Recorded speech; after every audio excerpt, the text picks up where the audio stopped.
So I want to continue with what Executive Director Kelly just said. Immediately.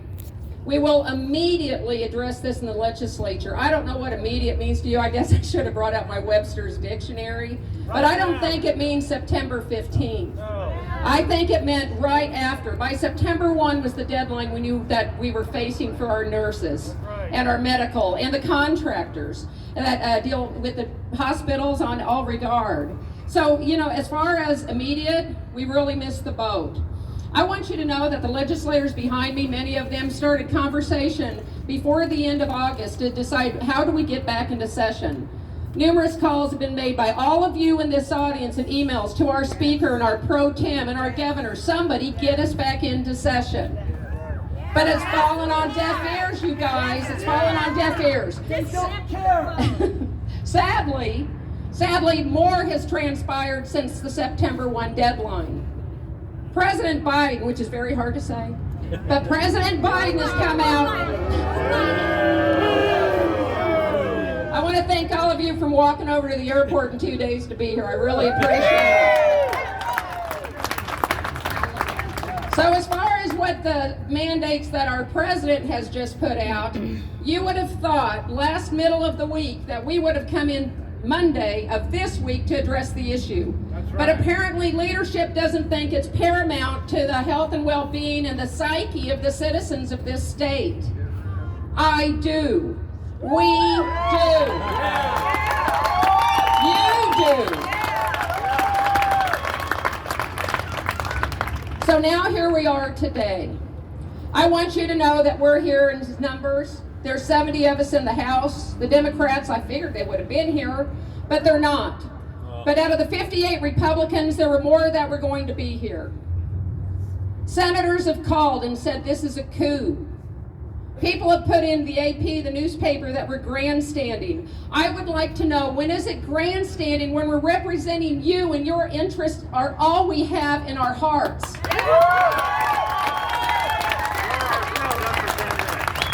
Then by golly, I'm grandstanding. You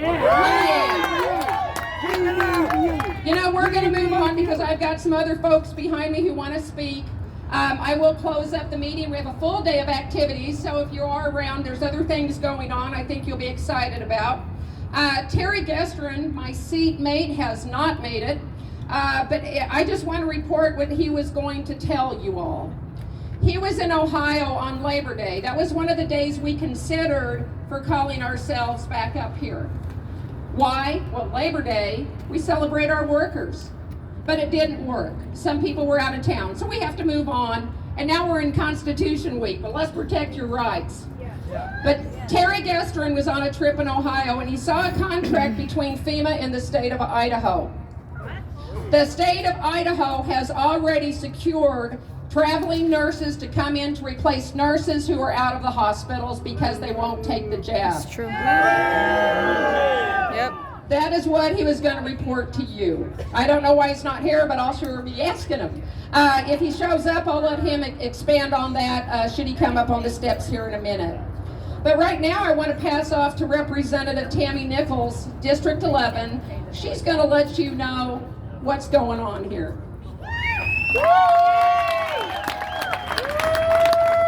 Thank you, Representative Mann. It is my pleasure to give you a roll count of who is here to represent you from our state. And the purpose in doing this is to make sure that you know who is here and who is not. And we would encourage you to please contact those that are not here. We will wait for them. We will accept them with open arms. We want them to be here. We want them to be here to represent their constituents and the people of Idaho. So that is why we're going to do this. So I'm going to start off from District 1, Heather Scott. And you're free to applause. She is here to represent her constituents.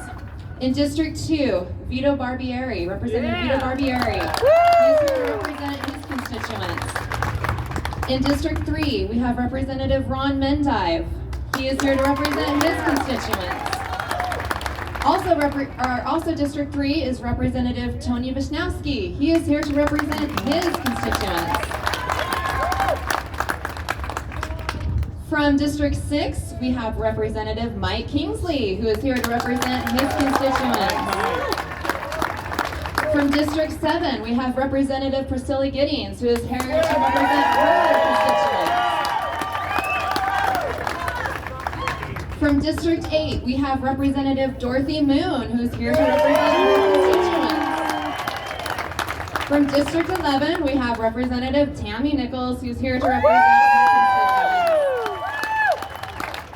From District 21, we have Representative Greg Furch, who is here to represent his constituents. From District 32, we have Representative Chad Christensen, who is here to represent his constituents.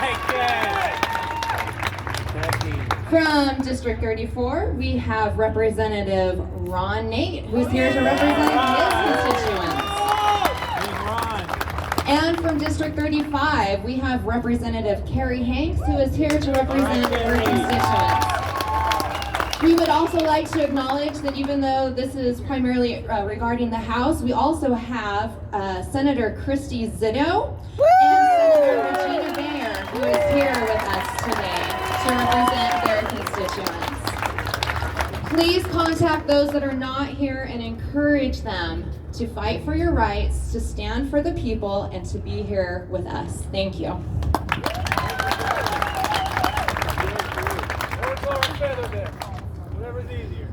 All right, our next person to address you will be Representative Vito Barbieri.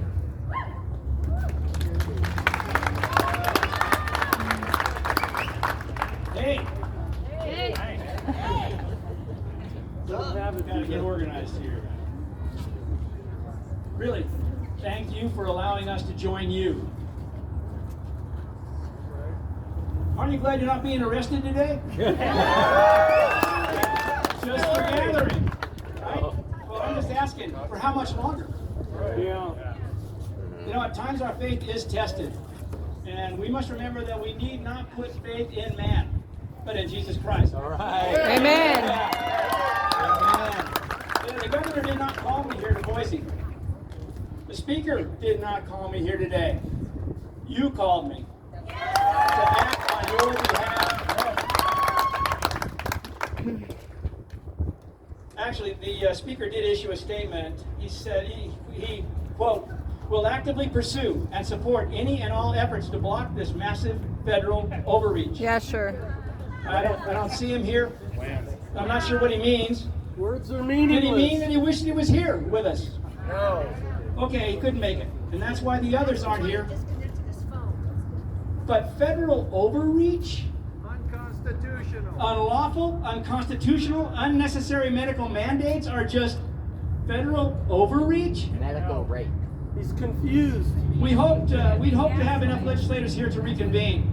We'd hoped to have enough legislators to recognize the times and the peril. But Speaker hasn't supported this effort despite his words, and we're here now to act against a clear and present tyranny. We're here now to support you personally, me individually, us individually. And we can't act formally without a quorum. I'm sure that all of your legislators would like to be here, but the Speaker simply can't. I'm sure that those same legislators recognize that this federal administration is a clear and present threat to our liberty. Yeah. And the state must act. I'm convinced that those legislators, just like those that are here, believe that Idaho citizens should retain the foundation of liberties that built this nation. I had hoped to wait for them even tomorrow. Maybe they'd show up, but I'm beginning to believe that that hope was misplaced. And where is our speaker? We are told that leadership has not sanctioned reconvening. We are told that we are grandstanding. We are told it's illegal for the legislature to reconvene. They are gaslighting you. Gaslighting. I just wish we'd act like elected representatives of the people. Instead, we're acting like a club that knows best for you. Nope. Making it illegal is illegal. We plan to work on vaccine exemption, a law that would protect the unvaccinated from being forced for the jab. But instead, leadership has appointed yet another committee to study the issues and propose solutions. Another committee? Are you kidding me? More money. Your legislature must draft law to assure medical freedom, personal liberty, and the right to our own privacy. We're living in a hologram of liberty, and I stole that from Kenneth Royce's book. But we say, hey, this is a free country, isn't it? Is it really? No. Can we protect the preborn, the innocent, from being murdered? Are our children being educated or indoctrinated? Indoctrinated. Are we free to say what we will over the phone? No. Or on the internet? No. Well, No, you may do that, we're not. but they're recording it. Can we hold free elections without fraud? Do we No. know that? Nope. Can we even trust Idaho's election outcome anymore, No. knowing what we know? By the way, the answer is sure we can. No need for forensic audit. Trust the machines. What happened to trust but verify? Well, I don't trust any of it anymore. I don't trust the jab. Centralized power is obviously tyranny.